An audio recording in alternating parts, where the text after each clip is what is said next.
Salut tout le monde et bienvenue dans Fin de soirée. Aujourd'hui, on reçoit Mark Weld. Comment tu vas? Mais je suis tellement heureux et excité d'être là. Merci de Mais moi l'invitation. Ça me fait aussi. très plaisir. En plus, alors pour le coup, en vrai, vraie anecdote, t'es le premier à qui j'ai envoyé des messages. Tu as aussi été Et le je suis donc premier le premier à t'avoir répondu. et à accepter, exactement. Franchement, j'ai envoyé à 10 personnes parce que je devais avoir 10 invités sur cette saison. Bon, malheureusement, que 7 ont répondu.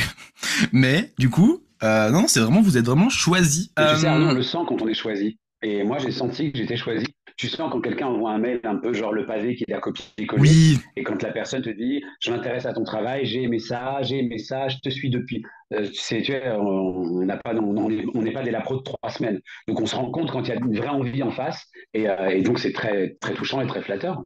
alors on va peut-être déjà commencer par présenter nos mets. Toi, il y a toute une organisation. Voilà, moi c'est très simple. Alors, est-ce qu'on peut juste applaudir mon verre, je pense. Il est juste incroyable. Merci. Il Enfin, est je pense beau, qu'il j'avoue que j'adore. J'avoue que je il kiffe. mérite en fait. Et donc des chips. Voilà. Et toi donc? Alors moi, j'ai fait bien mieux que toi. Alors moi, j'ai plein de tous mes petits trucs étalés, mais pour tout dire à Hmm. nos téléspectateurs ou plutôt web spectateurs et auditeurs, on va pas pouvoir déplacer le téléphone, sinon tout fout le camp. Voilà. Donc, j'ai des noix, des noix bio, parce que Mhm. moi j'adore les noix. J'ai pris des noix de pécan, parce que j'adore les noix de pécan. Mhm. J'ai pris des bananes séchées. Ça craque, c'est délicieux. Donc on a de quoi se sustenter pendant cette émission. Est-ce que peut-être tu pourrais te présenter pour ceux qui ne te connaissent pas? Mais Arnaud, évidemment que je peux le faire.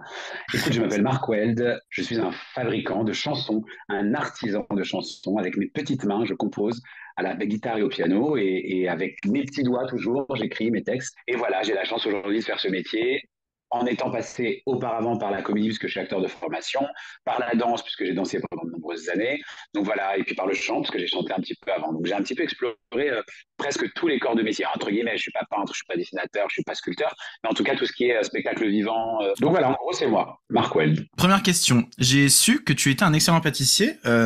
Où est mon gâteau? Alors ton gâteau, tu l'auras, tu sais quand? Quand nous referons cette émission d'ici quelques mois et que nous serons dans la même pièce, je Exactement. ferai, parce qu'en plus, tu sais ce que je fais, c'est que moi, je mange sans gluten, sans lactose et je ne mange pas de sucre. Je remplace ça par du sirop de date, Ok. qui est un index glycémique plus bas, c'est-à-dire qu'il n'y a pas de pic d'insuline, le sucre dans ton sang est distillé tout doucement, et donc c'est mieux. Je remplace le beurre par de la courgette ou de la compote de pommes et sans gluten, parce que je suis no gluten aussi, je suis intolérant au gluten. Et ils sont délicieux, donc je me fais mes petites recettes, et ma mère a la chance d'être mon cobaye, et donc avec plaisir pour t'en faire un jour. Très bien. De toute façon, tu sais que c'est enregistré, que donc, si ce n'est pas le cas, quand on sera dans la même pièce, bien évidemment, poursuite judiciaire. Aujourd'hui, on va se concentrer surtout sur la partie auteur-compositeur. Déjà, est-ce que la musique, elle a toujours été dans ta vie, ou est-ce qu'il y a un moment où la musique, où t'as écouté une musique et t'as dit ça y est, c'est ça que je veux faire, ou pas du tout? Dis-moi tout. Moi, je suis issu d'un couple mixte, papa Mhm. italo-croate et maman arabe. Et Ok. il faut savoir qu'avec mon père, quand on allait en Croatie en voiture, c'était 12 heures de voiture, et il s'enquillait ça en un coup, en une fois. Et du coup, on chantait dans la voiture. On a toujours chanté. Dans la culture slave, on chante, et dans la culture arabe, alors chez ma mère, c'est encore pire, parce que on sort les derboukas, on sort les bendir, c'est les Trop tambours, bien. on sort le petit tambourin. C'était pas un événement, la musique, c'était pas Ouais. genre, ce week-end, on va faire de... Non, c'est qu'en fait, on réfléchit pas, on est là, et tout à coup, il y a ma grand-mère Allah, ya baba, Sidi Mansour, ya baba. Ma tante va partir, elle va revenir avec un foulard à pièces. Ma mère va sortir son Incroyable. petit tambourin. Allah, Allah, ya. Et tout à coup, c'est un spectacle, quoi. Et moi, je vivais vraiment des spectacles tous les week-ends de mes 0 ans, enfin de ma naissance à mes 15 ans, le décès de ma grand-mère. Tous mes week-ends, c'était au Nez-sous-Bois. On y allait le vendredi avec maman et on rentrait le dimanche soir. D'ailleurs, c'est très drôle parce que le fait d'aujourd'hui de bosser dans la musique, je croise des gens Mm. que, notamment, par exemple, j'ai croisé Enrico Macias, ma grand-mère était fan. Enfin, parfois, je suis assez ému parce que je retrouve des gens qui faisaient partie du microcosme de ma grand-mère, tu vois. Et Bah, tu comme elle est m'étonnes. partie il y a 30 ans, c'est touchant. Alors, par contre, il y a quand même un jour où je me suis dit, j'étais à Disney, j'étais chanteur, et je me suis dit, j'arrête Disney, je veux me concentrer sur mon activité d'auteur compo. Et oui, il y a eu un jour où j'ai décidé Ouais. vraiment de mettre de côté la comédie, de mettre de côté la danse, de mettre de côté le chant en tant qu'interprète. Ça, oui. Mais la musique est entrée dans ma vie par effraction. Est-ce que tu te souviens de la première musique que t'as écrite? Et si oui, ça parlait de quoi? Ça faisait comment? Enfin, dis-moi tout, quoi. Un pote à moi tenait un traiteur et tout, et je m'entraînais au club Med Gym en face de son traiteur, et j'ai rencontré cette fille, hyper belle et tout, machin. Je les ai présentés, ils ont fricoté ensemble, et cette fille avait un fils d'une précédente union, et j'ai écrit une chanson qui s'appelait Petit Homme. Donc j'avais genre 19 ans, Waouh. et ça faisait Petit homme, du haut de tes trois pommes, tu m'as donné la force de continuer. Petit homme, quand ton rire résonne, alors je sens, je sais pas quoi, qui m'abandonne, Mais attends, etc., mais c'est etc. C'était hyper incroyable. joli. Pourquoi elle n'est pas Ouais, sortie, ma cette première chanson, chanson? je m'en souviens. Mon fond de commerce depuis, c'est quand même la famille. Parce que tout à coup, je fais quand même avec Oshi une chanson sur Babouchka, sa grand-mère, qui s'appelle Mieux Hein. avant. Je fais pour Claudio Capéo Riche, qui est l'ode d'un père à son fils. Je fais pour Jennifer En attendant, qui est l'ode d'une mère à ses enfants. Donc j'ai vraiment un truc avec la famille, quoi. C'est un thème omniprésent chez moi. En même temps, il y a tellement, enfin, en fait, tu peux aller sur tellement de sujets avec la famille, c'est assez fou. Pour toi, c'est quoi qui est le plus dur? Est-ce que c'est le fait d'écrire ou le fait de composer? D'ailleurs, dans quel ordre est-ce que tu le fais? Est-ce que tu composes avant d'écrire ou est-ce que tu écris pour composer? Prenons un exemple précis. On va prendre deux exemples différents. Riche, dont j'ai fait le texte et pas la musique, et En attendant, dont j'ai fait parole et musique. J'ai vu la photo de César, le fils de Claudio, sur son téléphone. Il avait 2 ans. Je lui ai dit, ah, t'as un fils? L'album était bouclé. On avait fini de bosser. C'était le premier album de Claudio.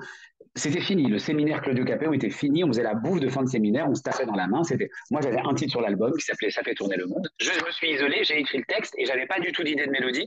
J'ai juste voulu écrire, en fait, un poème d'un père à son fils. Finalement, les textes de chansons, c'est rien d'autre que des poèmes. En tout cas, tels que moi je les vois, ce sont des poésies. Tu lis Barbara, voilà combien de jours, voilà combien de nuits, voilà combien de temps que tu es Hmm, reparti. Tu m'as dit 7 fois, c'est le dernier voyage, pour ne te faire fatiguer, c'est le dernier naufrage.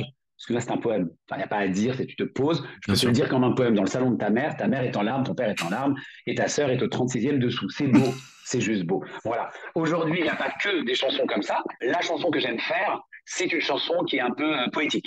T'enlèves la musique, tu prends le texte, il est canon. T'enlèves le texte, tu mets la musique, c'est canon. J'aime bien quand il y a cette exigence-là Ok. dans les deux cas. Et donc, du coup, ça, voilà. Et en attendant, là, c'est autre chose. Je prends la gratte.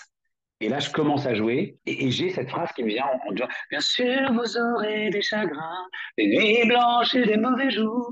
Bien sûr, moi, je n'y pourrai rien. On se Se comprendra comprendre. pas toujours. Et j'ai la grille, quoi. Et en fait, ça coule, quoi. Et j'ai vraiment écrit, du coup, paroles et musique. Si on me disait demain, tu n'écris plus jamais de texte de ta vie, tu n'es que compositeur, ou tu ne composes plus jamais de ta vie, tu ne fais que auteur, Mhm. évidemment que j'arrête de composer. Donc tu préfères écrire, mais est-ce que ce processus d'écriture, euh, il est compliqué ou est-ce que avec le temps c'est devenu super facile? Je te dis ça parce que justement dans l'interview avec Antoine, Antoine Dely qu'on embrasse, que d'ailleurs vous l'avez pas encore vu l'interview, il dit que justement tu as une faculté pour écrire très rapidement et très bien vite. Est-ce que c'est le cas? Est-ce que c'est une tout de suite? Est-ce que c'est juste avec le travail? Est-ce que il y a que du talent? Est-ce que dis-moi tout. Je pense que ce dont parlait Antoine, c'est plutôt le travail de studio, qui est un travail différent du travail qu'on fait Uh-huh. chez toi. Moi, quand je bosse chez moi, pour tout te dire, je mets la télé en fond, sans le son, et je me pose avec mon ordi, je me prends des trucs à boire, un thé, généralement un gros thé, j'ai un mug, c'est un aquarium. C'est laborieux, je jette beaucoup. Quand les gens pensent qu'on écrit bien, qu'un auteur écrit, alors je vais pas parler pour tous les auteurs, quand les gens pensent que j'écris bien, en fait, j'écris beaucoup. En revanche, le travail de studio, c'est un travail différent. Studio, c'est être à l'heure en rendez-vous. C'est-à-dire vraiment aller pendant un temps donné avec un artiste précis et il faut enregistrer. Et là, effectivement, quand tu te retrouves avec Antoine et qu'il faut créer en studio, bah, là, il faut juste prier le ciel pour être inspiré, bien se focaliser sur le mood du moment, ton humeur, quel est l'artiste que tu as en face de toi. Moi, quand ça pleure, je pleure, quand ça rit, je ris, quand ça chante, je chante, et quand ça n'écrit pas, je n'écris pas. Tu as écrit pour beaucoup d'artistes, donc je vais évidemment pas tous les citer parce que bah, je t'avoue qu'il y a un moment faut que je dorme, tu vois. Patrick Bruel, Jennifer aussi, Yes, Claudio yes, Capéo, Tina yes. Arena. D'ailleurs, super chanson. La chanson de Tina Arena, Tant que tu es là, elle est incroyable. D'ailleurs, vraiment. Pour écrire pour quelqu'un d'autre, est-ce que c'est dur de se détacher de sa propre histoire pour écrire sur l'histoire de quelqu'un d'autre, ou est-ce que justement en fait tu fais juste un espèce de gloubi-boulga de vos deux histoires pour écrire des titres? C'est évidemment ta deuxième option qui est la Ok. bonne. Jamais tu ne décorrèles ton cœur de ce que tu as à écrire. Quand tu parles quand tu fais chanter à Antoine Dély, je veux t'oublier. En fait, combien de fois tu as voulu oublier quelqu'un qui t'a fait mal Ouais. ou juste une relation qui t'a fait du mal sans forcément fustiger l'autre. Tu sais, on dit qu'écrire une chanson, c'est partir de l'intime pour tendre vers l'universel. On est tous pareils. Pour moi, je crois beaucoup à cette unité de la Hmm. nature humaine. Donc finalement, non, non, ne jamais se décorréler de soi, ça serait dommage. Il y a aussi de la richesse dans ce que je vis. Pas que, mais aussi dans ce que je vis, donc autant que je m'en serve. Parce que Hmm. moi, faire des chansons, c'est très sympa. Moi, j'ai besoin de savoir que c'est Arnaud qui va chanter et que Arnaud, il a vécu telle chose quand il était petit et que ça l'a blessé et que ça le met en joie et que sa nature, c'est ça et qu'il veut raconter ça. Ou au moins que je fantasme sur ce que j'aimerais que tu racontes. Pour te dire la vérité, Jen, par exemple, en attendant, c'est pas une commande. Jennifer, elle est ultra pudique, c'est pas du tout son genre de parler de sa famille, encore moins de ses enfants. C'est toujours aussi une prise de risque d'imaginer ce que l'artiste pourrait dire de manière magistrale. Tu as envie de déposer, en fait, tu déposes quelque chose entre ses mains et sur le bord de son cœur, et c'est lui qui va accepter de le chanter ou pas. Ça aussi, quand les gens ont l'impression que ah mais t'écris, ben, ça marche, t'écris pour tout le monde. Non, pas du tout. J'ai eu, je pense, 250 chansons qui n'ont pas été placées. Mais ce qu'il faut savoir, c'est qu'une chanson non placée, ça donne I wanna swing from the chandelier. Parce que tout ça, c'est des chansons que Sia avait faites pas pour elle, pour d'autres gens, des Mm. Rihanna, des Britney, qu'elles ont refusées. Et donc, je prends jamais offense que des chansons soient pas prises. En revanche, donc c'est là où je rejoins ce que citais dans ta question. Oui, il arrive que j'adapte une chanson. Je me dis, tiens, putain, ce titre, il irait pas mal à, je sais n'importe quoi, il irait bien à Louane, même si je l'ai fait pour, je sais pas, Bruel. Bon, par contre, elle peut pas dire, enfin, c'est pas un mec, donc ça, faut que je change. Ça, Mm. je peux pas. Elle est maman, mais sa fille, elle est petite, donc je peux pas dire vous, mes fils qui êtes grands. Enfin, n'importe quoi, tu vois. Donc, tu rabotes un peu. Ça peut arriver parce que tu dis, putain, mais j'ai une grande chanson, Ouais. elle est top, mais on appelle ça dans le jargon du métier le back catalogue. Ok. Le back catalogue, c'est ce qu'un auteur compo a créé, tout le catalogue qu'il a créé. Voilà, c'est le back catalogue. Et quand on dit aller chercher dans le back catalogue, c'est aller prendre des titres qui n'ont pas encore été placés et essayer de les faire vivre. Du coup, est-ce que c'est toi qui vas vers l'artiste ou généralement c'est les artistes qui te disent bon bah voilà, j'aimerais bien que tu m'écrives des chansons. Comment ça se passe? Jen, sur cet album-là, Nouvelle Page, j'avais fait une chanson avec Silvio Lisbonne, Manon Romiti et Eddie Pradel qui s'appelait Des je t'aime qui se perdent. Mm. Il y a des je t'aime qui se perdent. Le mec va chanter à chaque fois qu'il va citer, je sais pas, c'est Mais insupportable. j'adore. Écoute, on est là pour parler musique ou pas? Bon. Donc j'avais fait des je t'aime qui se perdent. Et quand le séminaire a eu lieu, c'est pas que j'ai entendu qu'il y avait un séminaire, donc j'ai dit je vais en être. C'est que l'équipe de Jennifer a décidé de faire appel aux gens qui avaient fait des titres sur Nouvelle Page. Donc Alain Corson, Boban, Silvio Lisbonne, Eddie Pradel, Manon Romiti et Mark Weld. Ils ont voulu appeler les auteurs compos qui avaient participé à l'album Nouvelle Page. Mais une fois que tu es au séminaire, rien n'est gravé. On va parler de deux chansons. Donc on va d'abord commencer par Amour censure de Hoshi. Je me retiens de la chanter, tu vas savoir à quel point. Alors là, faut pas se retenir. Hein. Est-ce qu'on va un jour en finir avec la haine et les injures? Hoshi me dit l'album est fini, j'ai envie de me reposer, viens, on va à Cabourg. Je pars 4-5 jours à Cabourg, viens et tout. Je fais vas-y, chaud et tout. Donc moi, je pars à Cabourg avec ma pote, pas du tout en mode on va faire des chansons, mais on est vraiment parti en mode détente et elle avait fini son album. Tu vois, par exemple, cet album-là, il n'était pas prévu que je sois dessus particulièrement, quoi. Et on arrive là-bas, elle me fait écouter les chansons de son album à venir, donc hein, Sommeil le vent. Je trouve ça génial, elle a des trop bons titres et tout. Et à un moment donné, je me mets à parler des homos qui sont jetés de chez eux, qui ont 14 ans, 15 ans, 16 ans, parce qu'ils sont gays.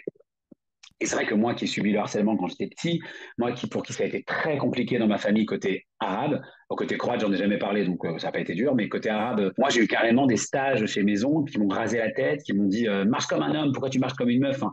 Ils pensaient faire Wow. bien et je leur en veux plus du tout, j'ai plus du tout de colère, mais j'ai vécu quand même l'enfer sur terre. Donc je me mets à parler de ces gamins de 14 ans virés de chez eux et là je me mets à exploser en larmes en disant mais on a tellement de chance, tu t'imagines, on est là, on est trois gays, quoi, deux lesbiennes et un gay, on est dans une maison à Cabourg, on a les moyens de prendre une maison à Cabourg. Pour moi, c'est insupportable. Je sais pas, ça me tord le ventre, quoi. Bien sûr. Et là, Gia dit non, faut qu'on fasse quelque chose.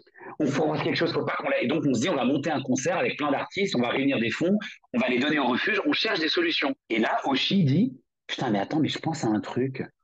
Mais faisons une chanson en fait là-dessus. En fait, sur mon album, il me manque quand même une. Alors attends, c'était la 11e chanson, j'en ai 13. Faisons-en une 14e, je m'en balèque. On en fait une 14e, on parle de l'homosexualité. On sort les synthés, on sort la guitare. Moi, je suis à la gratte, elle est au synthé.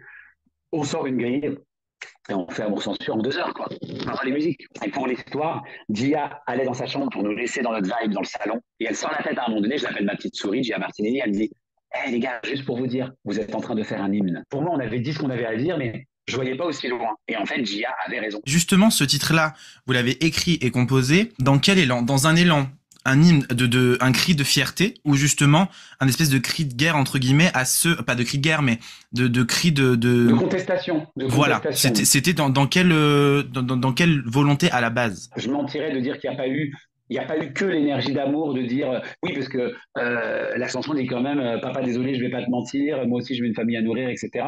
C'est clairement une réponse à ces gens-là. Je vais pas fustiger la personne, je vais plutôt essayer de comprendre ce qui lui fait peur, ce qu'elle comprend pas. C'est que c'est chouette de parler et d'échanger. Et pour moi, quelqu'un qui est même homophobe n'est pas que homophobe. Une personne homophobe, elle peut être intelligente, drôle, brillante, ambitieuse. Enfin, ça serait trop résumer l'humain que de dire t'es homophobe, t'es de la merde. T'es homophile, t'es génial. Donc, mais oui, je mentis. Il y a eu un élan de colère quand même. On était très en colère. Et on est allé dans la manif et je roule des grosses pelles à un mec C'est hétéro ce que d'ailleurs, un j'allais dire. acteur, C'est ce dans que le j'allais clip dire. d'Amour Censure, devant leur gueule, quoi. Est-ce que les gens te regardaient bizarrement? Est-ce qu'on t'a fait des Euh, remarques? Est-ce que... Moi, c'était un. Alors, on n'a pas été agressé. Moi, c'était un mélange d'un peu tout. J'étais un peu gêné parce que il y a un côté de moi qui est provoque. Mais quand on provoque, on sait bien qu'on peut provoquer des réactions. Enfin, tout être humain, je pense, à peu près normalement constitué, n'a pas spécialement envie de se manger un pain dans la gueule ou de se recevoir des insultes. Mais je savais que ça faisait partie des éventualités. Mais tu sais jamais, en fait, quand tu fais ce genre de truc dans une manif, il peut y avoir des gens radicaux. Il suffit qu'il y ait un mec radical avec un couteau, il peut te planter. Je le redis, même si Oshi ou Dia, vous passez par là, merci vraiment pour ce titre, parce que on a dû vous le dire évidemment plein de fois, mais vraiment merci, parce que comme on disait tout à l'heure, en France, on n'a pas eu énormément de chansons à cette époque-là, encore plus, qui parlaient directement de ça et où vraiment c'était un hymne. Deuxième titre, passons à En attendant de Jennifer. On en a déjà parlé un petit peu, mais là, est-ce que tu te souviens de la première écoute qu'a fait Jennifer de cette chanson et de la réaction qu'elle a eue, et que toi, du coup, tu as eu à voir Jennifer écouter ta chanson? Est-ce que tu te souviens de tout ça?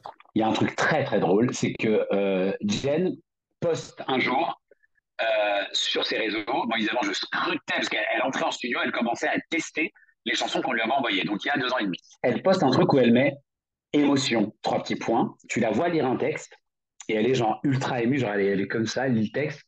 Et là, je me dis, mais putain, mais c'est peut-être en attendant. J'ai un pote qui m'appelle avec qui je bosse, Thierry De Cara, avec qui j'ai fait Tant que tu me tiens et Nuit sur l'amour. J'aurais adoré lui faire écouter, enfin être là quand elle l'a écouté. J'aurais adoré. Ça, c'est vraiment notre récompense quand tu dis à un artiste, assieds-toi, Bien sûr. j'ai fait quelque chose pour toi. Est-ce que ta maman l'a écouté la chanson et quelle a été la réaction de ta propre maman du coup? Quand j'ai fait cette chanson, j'étais chez ma mère. J'étais dans ma chambre d'enfant, là-bas. J'étais avec ma guitare et j'ai réveillé ma mère. J'ai écrit toute la nuit, jusqu'à genre 6 heures du matin. Je dors 3-4 heures. J'avais hâte de la faire écouter à ma mère. Et je prends ma guitare. Je dis, maman, assieds-toi et tout. J'ai fait une chanson. Mais en fait, je sais pas, cette chanson m'a tellement touché. Je priais le ciel qu'elle plaise à Jen. Mais je me disais, si Jen, pour X raison, la chante pas, cette chanson existera. Donc j'ai appelé la maman. Elle s'est assise sur le lit. Et je lui ai dit, j'ai une chanson à te faire écouter. Et je la lui ai chantée. Moi, j'étais comme ça. Je chantais vraiment des sanglots dans la voix. Et ma mère, j'ai vu qu'elle a pleuré, quoi. Tous les gens qui connaissent ma maman, qui s'appelle Latifa, qu'on embrasse très fort, tous les gens qui connaissent maman, bisous maman, tous les gens qui connaissent maman et qui connaissent notre rapport, pour eux, cette chanson décrit parfaitement ce qu'on partage. C'est une chanson qui parle donc des mamans et c'est une chanson qui a énormément touché, mais je pense que c'est devenu la chanson préférée de ma propre mère. Elle t'a posé une question en audio, parce qu'elle ne peut malheureusement pas être là directement avec nous. J'ai l'impression d'être au Energy Music Awards. Ta maman? Ma mère t'a posé une question que j'ai ici. Je suis trop content. Non, déjà, moi, je tenais à le remercier quand même d'écrire des textes aussi beaux. C'est parfois dur de dire des choses et merci de nous offrir des textes comme ça qui résument vraiment ce qu'on pense. Est-ce que tous ces mots vous sont venus simplement suite à une conversation avec Jennifer ou sa manière à elle de parler de ses enfants ou est-ce que ça regroupe plusieurs discours, plusieurs conversations que vous avez pu avoir avec différentes mamans et que du coup c'est ce qui en ressort le plus. Pour la petite anecdote, à Noël, j'ai même imprimé les paroles de cette chanson et offert à chacun de mes 3 garçons. Voilà, parce que c'est des choses, j'espère qu'ils les liront, reliront, écouteront. Voilà, et j'espère surtout que ça leur fera comprendre beaucoup de choses. Voilà, merci encore. D'abord, comment s'appelle ta maman? Elle s'appelle Christelle. Avant toute chose, je voulais te remercier du fond du cœur. Ça me touche beaucoup que tu aimes cette chanson, que tu aies pris la peine d'imprimer ce texte. Ça me touche énormément et c'est un joli cadeau d'offrir le texte à tes fils et j'espère qu'ils prendront toute la mesure de ton amour pour eux via ce texte. Peut-être si ça peut les aider à en prendre conscience encore plus, eh ben c'est formidable et je t'embrasse très fort, Christelle. Je n'ai eu besoin de m'inspirer que de ma mère parce que moi, je ne suis rempli que d'un sentiment de maternité, c'est ma maman. J'ai fait beaucoup de recherches sur Jennifer euh, avant de commencer à écrire pour elle. Donc, je savais qu'elle était fusionnelle, que c'était une mère louve. Et après, c'est un peu comme a dit Christelle. Oui, chaque fois que je rencontre des gens qui me parlent de leur maman, soit parce qu'ils n'en ont pas eu, soit parce qu'elle est morte quand ils étaient jeunes, ils vont me raconter à ma mère, elle nous adorait, elle donnait tout pour nous. Enfin, mais même, je peux entendre Louane parler du décès de ses parents et ça peut nous nourrir en attendant. Il faut savoir que quand on écrit, tout ce qu'on peut vivre, c'est le terreau dans lequel on va venir planter la graine qui va donner en poussant la fleur qui est la chanson. Il se trouve que Jen aime ses fils comme ma maman m'aime et je pense que ma maman m'aime comme ta maman vous aime. En fait, il s'agit d'un amour, il s'agit d'amour. Même un père peut se reconnaître là-dedans. Comment tu sais qu'une chanson est terminée? Déjà, est-ce qu'une chanson est toujours terminée ou est-ce qu'il y a un moment où juste tu te dis bon, faut que j'arrête de la modifier, quoi, c'est fait, quoi. Toutes les chansons que j'ai faites, je peux te dire, ah, j'aurais pu rajouter un couplet, ah bah là, Hmm. j'aurais pu faire plus court, ah bah là, le refrain, ça aurait été mieux de mettre tel mot. Mais, donc t'as raison, une chanson n'est jamais terminée. Et t'as raison aussi, il y a un moment donné, tu te dis, écoute, faut pas se mentir, mon petit gars, une chanson, c'est pas 36 couplets, 52 refrains et 3 ponts, 36 ponts. Une chanson, c'est couplet, refrain, pont, refrain. Donc, il faut s'arrêter là. Je pense que le plus important, c'est d'avoir l'honnêteté, la lucidité et le professionnalisme, parce que là, on rentre vraiment dans des choses un peu plus techniques, de se dire, OK, la maman qui délivre un message pour ses enfants, comment tu as voulu construire ta chanson? C'est un cycle, OK. Ils sont petits, puis ils deviennent jeunes ados, puis ils deviennent jeunes adultes, et ils s'en vont de la maison. Bon, bah, tu as fait le tour du cycle, tu as fait le tour du cadran. Après, elle devient un peu plus âgée, la maman. Ils s'en vont, elle espère qu'ils repasseront de temps en temps à la maison, il n'y aura plus rien à attendre. Voilà, c'est bon, c'est bouclé. Quand tu fais une chanson et qu'elle est finie, donc qu'elle est assez finie pour qu'elle puisse être proposée à un artiste et sortir, il y a un truc en toi qui est apaisé. Tant que j'ai pas le bon couplet, eh ben, c'est comme s'il y avait encore une saleté là que j'avais pas encore expurgée. Il manque un truc, quoi. C'est pas grand chose, mais il y a une épice à l'intérieur que j'ai pas foutu dans la chanson. Comme j'ai dit tout à l'heure, t'as tes chansons qui sont quand même chantées par des icônes. Bah, juste Patrick Bruel, tu vois, déjà. Du coup, justement, ça fait quoi comme sentiment? T'es plus un truc d'accomplissement en mode, waouh, ça y est, tu vois, Patrick Bruel chante une de mes chansons, ou t'es plus en mode, c'est quand même très bizarre? Rencontre avec Patrick Bruel, non. Je crois que tu n'as même pas l'énergie pour te réjouir quand tu es face à l'artiste dont tu étais amoureux, parce que la pochette de l'album Alors Regarde, avec ses petites Oh. taches de rousseur, magnifique noir et blanc, où il est sublime. J'emmenais cet album en Croatie, je faisais écouter ça à mes petits copains croates, on avait 10 ans, 12 ans, 15 ans. Moi, j'ai grandi pendant la pleine Bruel Mania. Pour moi, je pense que c'est comme si j'étais un fan de foot et que je rencontrais Cristiano Ronaldo, quoi. Donc, c'est la vraie star, Patrick Bruel. C'est la vraie star qui n'a pas besoin de se la jouer. C'est tellement une star qu'il n'a rien à faire. On a fait cette séance avec Uchi et Gia, et c'est à la suite de cette première rencontre qu'on s'est revus, que Patrick m'a dit, est-ce que ça te dit qu'on bosse un peu plus ensemble, que tu me proposes d'autres choses et tout. Donc là, on a eu pas mal de sessions de travail à Montreuil avec Benjamin Constant. Et à partir de là, on a développé un rapport très, très, très, très intense avec Patrick. Quand les artistes choisissent ta chanson comme single, est-ce que ça te fait un truc particulier ou c'est pareil? Là, donc, on parle pas de Patrick, parce que Patrick, j'ai pas encore de single. Hein. Non, Son premier non, non, single de l'album, bah, c'est Encore une fois. Jennifer, ouais. Voilà. Mais tu parles vraiment de Jennifer, vraiment, qui a pris Sauf qui Voilà. aime. Voilà. Ça fait comment, Sauf qui aime, Arnaud? Alors, j'ai pas les deux premiers mots, mais non, non, no bagada, mon ami, mon amour. Et le souffle court. Jennifer, je t'aime. Voilà. C'est ça, bravo, bravo. On est très heureux en tant qu'auteur compo quand on a des titres sur un album. C'est la première étape et elle est géniale. Après, la consécration de son travail, c'est vrai que c'est un step supplémentaire quand c'est un single. Pourquoi? Un single, c'est la chanson que la maison de disque, le producteur, s'il y a un producteur en maison de disque, le manager, l'artiste, le chef de projet, tout le monde choisit comme étant le titre qu'on va mettre en avant. Ça veut dire que la chanson va être chantée en télé, la chanson va passer à la radio. C'est pas rien d'avoir un single, tu vois. Bien sûr. Les chansons que j'ai faites pour Jennifer ou pour Patrick ou pour Claudio et qui sont pas des singles, elles passeront pas à la radio. Donc oui, quand on a des singles sur des beaux artistes, d'abord pour des raisons sentimentales, on est heureux et fiers, et Bien sûr. ensuite pour des raisons financières, on est très heureux que notre travail soit rémunérateur, quoi. Parce que c'est aussi important de dire ça aussi, quand un artiste te commande une chanson ou veut que voilà ou quand vous travaillez ensemble, etc. On est d'accord que en fait en soi jusqu'à la diffusion et jusqu'à tout ça, en fait il y a rien, c'est que de la créa, quoi. Oui, c'est important que les gens sachent que moi, quand je propose des chansons, je suis pas payé. Les gens croient peut-être qu'on touche un salaire tous les mois, que les productions nous payent pour faire des chansons. Alors, il y a un nouveau modèle qui se met en place chez les jeunes auteurs compos. J'ai entendu dire que les auteurs se faisaient payer leurs textes, ce qui moi me paraît complètement normal. C'est pas déconnant, si tu veux. Je fais le seul métier au monde qui n'est pas payé pour Ouais.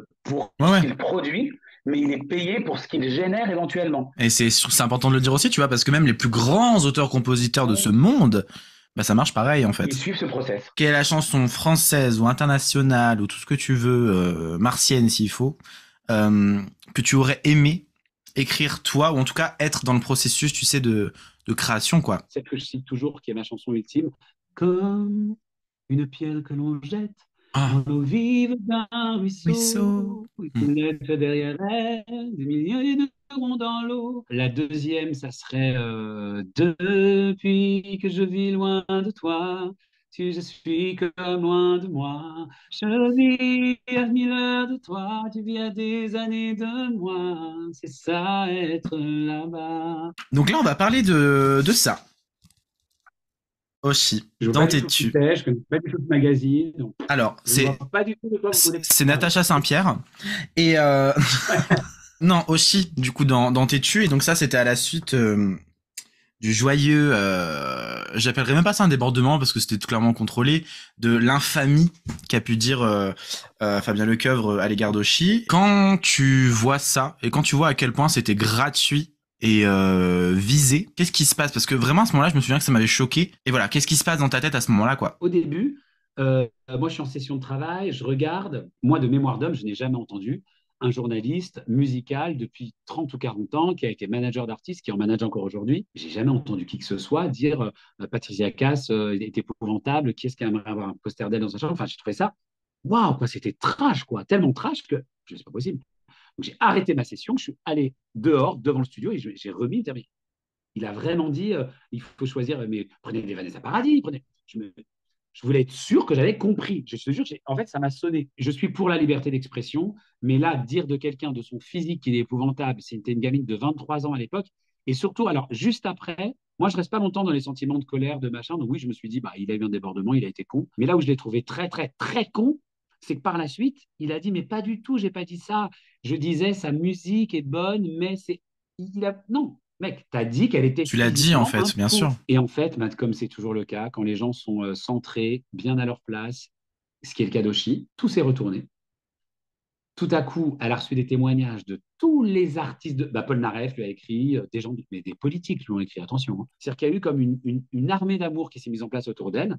Et le Lecoeuvre a été juste têche de tout cet af, quoi. Moi, ce que j'aurais trouvé plus juste, c'est de dire, écoutez, je fais une annonce, un communiqué de presse. C'est pas ce que je voulais dire, mais je l'ai dit. J'ai fauté.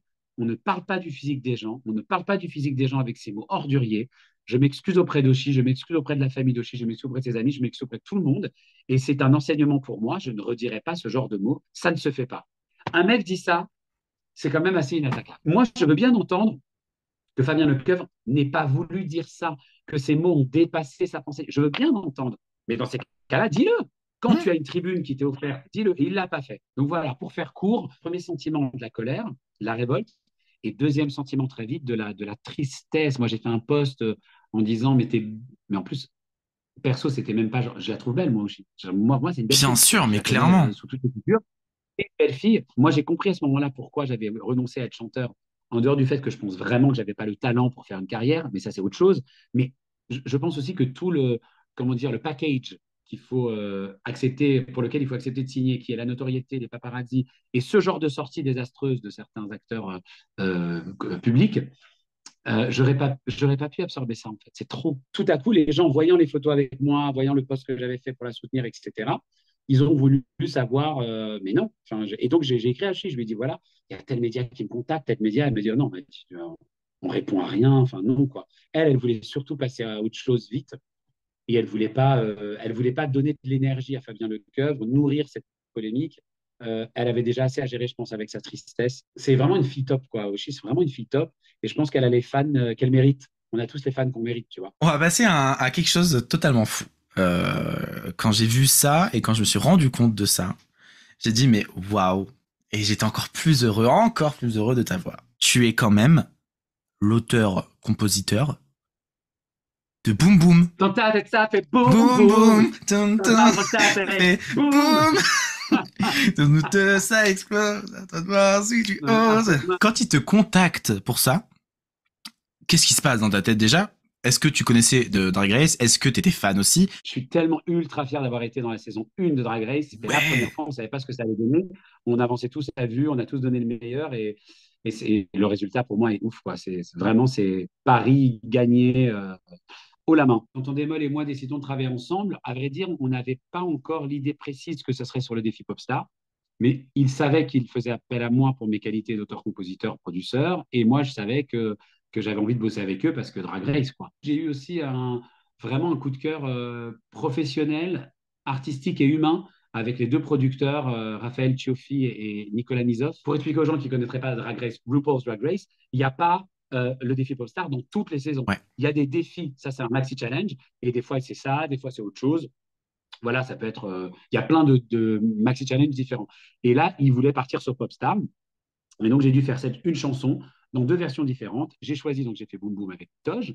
Et donc, pour t'expliquer, oui, ce sont vraiment les queens qui ont écrit leurs couplets. Le but, c'est de faire participer au maximum les queens, même en termes de création, et pas de leur coller. De toute façon, pour moi, des queens, c'est les rappeurs d'aujourd'hui. C'est les Oui. rappeurs 3.0. C'est des gens qui ont des choses à dire, une histoire à raconter. Tu ne peux pas leur coller dans la bouche ce qu'elles ont à dire. Elles m'ont toutes impressionné pour des raisons différentes. C'est-à-dire que Soa de Muse et Soa de Muse, non, mais elle chante la race. Enfin, Soa, c'est une artiste genre, putain, toi, elle arrive, je la connaissais Ouais. d'avant, évidemment. J'ai trouvé très drôle, parce que moi, je l'adore depuis toujours, Paloma, sur Atmosphère, nanana. En fait, voilà, elle chante pas, elle est partie dans un truc très joué, très comédie, très cinéma. Et coupé, j'adorais. Enfin, tu vois, de ce côté Cannes, scénario, je trouve ça génial. Bon, bah, la Big Bertha, en plus que j'adore, je trouve, elle chante la race, la Big Bertha. Vraiment, c'est une chanteuse de ouf, quoi. Et le message était Mais beau. le message était beau, mais celle qui m'a transpercé la gueule en 8, genre qui m'a. En fait, j'avais envie de pleurer, quoi. C'est pas possible. C'est Ellipse. Le stylisme, la gentillesse, le calme, la douceur, la créativité. Pour moi, c'est la David Bowie en Queen. C'est Queen Bowie, quoi. Si David Bowie avait été une Queen, ça aurait été Ellipse. C'est vraiment celle qui chantait le moins, je pense. Et je trouve fort d'avoir délivré ça avec ce cri qu'elle pousse là. Ouais. Ce cri, ah, maintenant je crie. C'était ouf. Il y a eu un moment sur le plateau, je te jure, c'est rare d'avoir une queen qui peut être dans la retenue parce qu'une queen, elle est oversized, elle est bigger than life. Il faut qu'elle en fasse plus. Ellipse, moi, Ellipse, elle me fait Son passage dans la penser tournée, à ça, du tableau. l'entrée Penser à ça. sur Juliette Armanet. Et il se passe rien, il se passe tout. Il se passe rien, il y a tout dans rien. On la voit même pas, on voit que son ombre, quoi. Moi, je pourrais monter un spectacle sur Ellipse. Donc. Et j'aime même son nom. Même Ellipse, Mais oui, j'adore le nom. oui. J'aime. Ellipse, Non, mais on t'aime. Et prenez-moi si jamais il y a besoin d'un assistant pour amener de l'eau. C'est le moment du jeu. Question courte, réponse hop à la chaîne. Le but c'est que tu dises ce qui te vient tout de suite à l'idée, ok? Si tu étais un animal, un écureuil, une boisson, de l'eau citronnée avec des glaçons, un plat, la shakshuka de ma mère. un jour de la semaine, Franchement, j'aime bien le samedi soir, moi. un chanteur ou une chanteuse, Barbara. une chanson, Une chanson qui s'appelle Habaitek fi Safe, qui est une chanson quand j'étais avec ma maman quand j'étais petit. Habaitek fi Safe. un instrument de musique, Piano, évidemment. un vêtement. Un jockstrap, non, je rigole. Tu peux. Non. Je sais pas un vêtement, franchement, je pense que je serais un jean Pull and Beer parce qu'ils me vont trop bien en taille 38. Un mec incroyablement talentueux, humoriste et intervieweur. Je serais Arnaud Capizzi. Oh, bah, arrête. Je suis trop gêné. C'est dingue. Je m'y attendais trop pas. Bah merci beaucoup, vraiment. Ouais, alors la dernière c'était cadeau pour moi, on va pas se mentir. Eh ben écoute, est-ce que tu as un dernier mot, peut-être un mantra, quelque chose, un truc un petit peu inspirant que les gens pourraient garder en eux jusqu'à la fin de leur vie? Le mantra de la Weld Family, de la story de Mark Weld, que la vie le veuille ou non, je le veux, je l'aurai, je l'ai déjà. Merci, abonnez-vous vraiment. À la page de Arnaud Capizzi. Voilà. Abonnez-vous, likez, allez-y. Et évidemment, allez suivre aussi Marc dans son travail. Je vous mets évidemment tous ces liens, que ce soit des liens de site internet, de tout ce que je peux trouver. Je vous mets tout en description de toute manière. Et puis à très vite pour une nouvelle émission. Je vous fais des gros bisous. Salut.